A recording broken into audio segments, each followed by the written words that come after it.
बिहार के 5 साला लड़के को स्कूल में चाकू के वार से कत्ल कर दिया गया।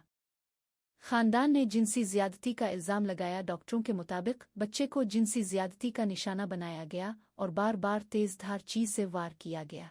1 अप्रैल को बिहार में एक खातून ने अपने 5 साला बेटे को स्कूल के हॉस्टल में छोड़ दिया। 5 दिन बाद 6 अप्रैल को बच्चे को मुर्दा करार दे दिया गया। मां अब जवाब ढूंढती है कि इसके बच्चे के साथ किया हुआ जिन्होंने इसकी जान ले ली। इसने इसे रियासती दारुल हुकूमत पटना से तकरीबन 50 किलोमीटर दूर जहानाबाद के गुरुकुल में पढ़ने के लिए भेजा था और अब वो इंसाफ के लिए लड़ रही है। बच्चे को मुबैना तौर पर जिनसी ज्यादती का निशाना बनाया गया और इस पर तेजधार चीजों से हमला किया गया, जिसके नतीजे में इसके जिस्म पर गहरे जख्म आए। स्कूल से एक जानलेवा कॉल। बच्चे के वालिद अजय कुमार शर्मा की तरफ से जमा कराई गई तहरीरी शिकायत के मुताबिक 6 अप्रैल को सुबह तकरीबन 5:20 बजे उन्हें गुरुकुल हॉस्टल एंड स्कूल के प्रिंसिपल और डायरेक्टर तरुण कुमार का फोन आया, जिसमें उन्हें बताया गया कि उनका बेटा शदीद बीमार है। अजय को बताया गया कि इसके बेटे इशू की हालत नाजुक है और इसे एक प्राइवेट अस्पताल में दाखिल कराया गया है। 15 मिनट के अंदर अजय अस्पताल पहुंचा और उसने अपने बेटे को इंतहाई निगहदाश्त के यूनिट ICU में पाया, जिसके पूरे जिस्म पर कटे हुए निशान थे। मैंने देखा कि मेरे बच्चे का गला कटा हुआ है, इसके जिनसी आज़ा को काट दिया गया है और उसके पेट के बाईं जानिब इसके गाल और उसकी भनवें के नीचे कटे हुए हैं। फर्स्ट इन्फॉर्मेशन रिपोर्ट पढ़े। डॉक्टरों के मशवरे पर अजय ने इशू को पटना के मल्टी स्पेशलिटी में मुंतकिल करने का फैसला किया, जहां इसे मुर्दा करार दे दिया गया। डॉक्टरों के मुताबिक बच्चे को जिनसी ज्यादती का निशाना बनाया गया और बार बार तेजधार चीज से वार किया गया। अहल खाना ने गैंग रैप का इल्जाम भी लगाया है। ईशू के बड़े भाई रिशु का भी इसी स्कूल और हॉस्टल में दाखिला हुआ था, लेकिन वो अलग मंजिल पर रहता था। इसने अपने घर वालों को बताया कि वाकये की रात कुमार इशू को एक साथ सोने के लिए अपने कमरे में ले गया था। अहल खाना का एहतजाज। अजय अपने बेटे की लाश के साथ हॉस्टल वापस आया, जहां अहल खाना ने गांव वालों के साथ मिलकर पटगा कौमी शाहराह 22 को मुकम्मल तौर पर बंद करके जबरदस्त एहतजाज किया और मुजरिमों को सजाए मौत देने का मुतालबा किया।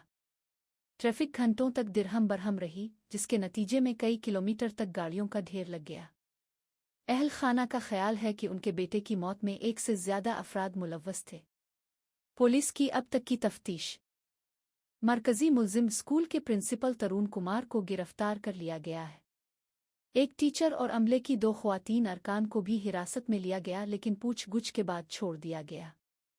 पुलिस स्कूल के सिक्योरिटी गार्ड से भी पूछगुछ कर रही है। मुक़्तदिर शख्स की जानिब से इस्मतदुरी, इज्तिमाई इस्मतदुरी और कत्ल का मुकदमा दर्ज किया गया है। जिनसी जराइम से बच्चों के तहफ़्फ़ुज़ एक्ट 2012 के तहत जिनसी ज्यादती का मुकदमा भी दर्ज किया गया है। स्कूल को फ़िलहाल सेल कर दिया गया है। को चाकू मारा है। कौन मारा? उतना नहीं बताया, मगर चाकू मारा है। टीचर भी उसके साथ में, हमारे साथ में ही थे। उसके बाद यहाँ जो रेफर किया ना, टीचर निकल गया, हम लोग को छोड़ दिया। अच्छा, कहाँ पढ़ता था? गुरुकुल हॉस्टल। अच्छा, के पास में। फिर क्या जानकारी मिली आपको? जानकारी हमको कुछ नहीं, हमको न्याय चाहिए बस।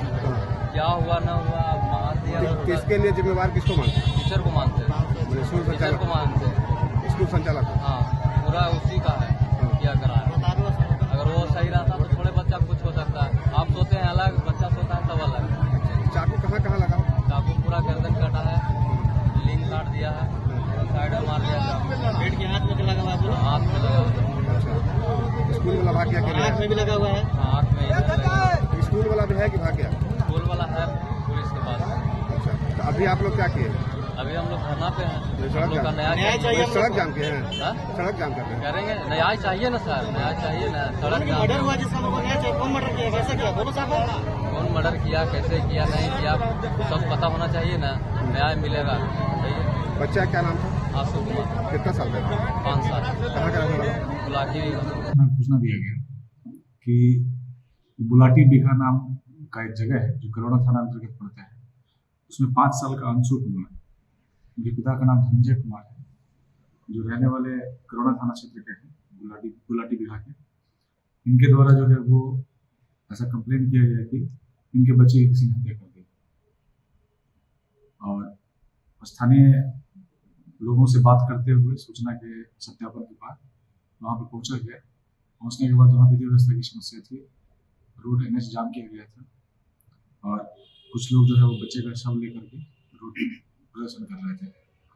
समझाते बुझाते हुए रोड को खाली करवाया गया और जो स्थानीय हॉस्टल संचालक हैं जिन पे लोगों ने आरोप लगाया है, उस संचालक को अभी हम लोगों ने अभिरक्षा में रखा हुआ है और पोस्टमार्टम के लिए भेजा गया है। पोस्टमार्टम सदर हॉस्पिटल से PMCH के लिए रेफर किया गया है। पोस्टमार्टम में डॉक्टर्स के ओपिनियन के बाद फाइनल रिजल्ट क्या है देखने के बाद ही स्पष्ट बताया जाएगा और इनके परिजनों को बार बार हम लोगों के द्वारा बोला जाता है कि आप लिखित जो है वो आवेदन दीजिए, उस पर तत्क्षण कार्रवाई की जाएगी, जो भी विधि सम्मत कार्रवाई होगी वो की जाएगी। प्रथम दृष्टया क्या लग रहा है सर?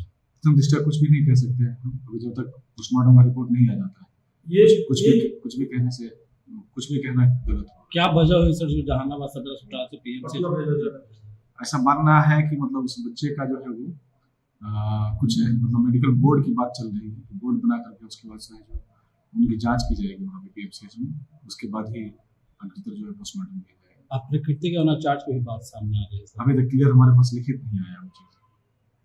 आवेदन इसके खिलाफ परिजनों के द्वारा अभी नहीं दिया गया, हम लोगों के द्वारा कई बार बोला गया है, आप लोगों के माध्यम से ही बोला गया है और स्थानीय लोगों के माध्यम से बोला गया है कि आप लिखित दीजिए, उस पर हम लोग तत्क्षण कार्रवाई करेंगे। पुलिस अभिरक्षा में जो व्यक्ति है उस पर क्या नाम है? वो रहने वाले हैं तरुण कुमार हैं, जो संचालक थे वहाँ पे। इनको गांधी के नाम से भी जाना जाता है। पिता श्री विजय प्रसाद जहानाबाद के रहने वाले हैं। अभी फिलहाल की क्या स्थिति? लोधीपुर जहानाबाद जी। अभी फिलहाल अभी सामान्य स्थिति है। आप लोग भी वहाँ गए हैं, घटनास्थल को आपने देखा ही है। जो यातायात है वो बिल्कुल सुचारू तरीके से चल रहा है। गया से पटना जाने वाली रूट और जो पटना से गया जाने वाली रूट है, दोनों जो है वो क्लियर है। और इस बीच में कई मैसेजेस भी हमारे पास आए कि रूट ब्लॉक है, लेकिन बिल्कुल सामान्य हो चुका है। जिनको भी जाना होगा वो सुचारू तरीके से जा सकते हैं। परिजन के द्वारा ये भी कहा गया है कि उसको मेरे बच्चे के साथ कुछ अनैतिक कार्य किया गया, वो उसका स्पष्ट जब तक हमारे पास चिकित्सकीय मंतव्य नहीं आ जाएगा। आरोप लगाया गया है पुलिस पर। नहीं, अभी कुछ लिखित नहीं दिया गया हमारे द्वारा। मौखिक रूप से बोलना है, जो भी बोलते हैं बोलते हैं।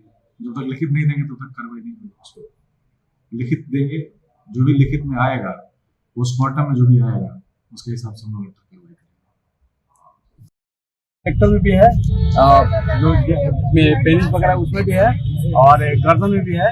तो बेहतर फाइंडिंग के लिए एक्सपर्ट फॉरेंसिक रिपोर्ट के लिए वो भेजा जा रहा है, वहाँ पे पटना में भेजा जा रहा है। प्रथम दृष्टया क्या लग रहा है? प्रथम दृष्टया प्रथम हम दिखवा नहीं सकते हैं क्या बेहतर फाइंडिंग के लिए यहाँ होता, लेकिन फॉरेंसिक रिपोर्ट का जो बेहतर फाइंडिंग है वो मिल नहीं पाएगा, वो पटना में मिल पाएगा। इसीलिए वहाँ सब कुछ हो जाएगा, ये भी होगा और वो भी हो जाएगा।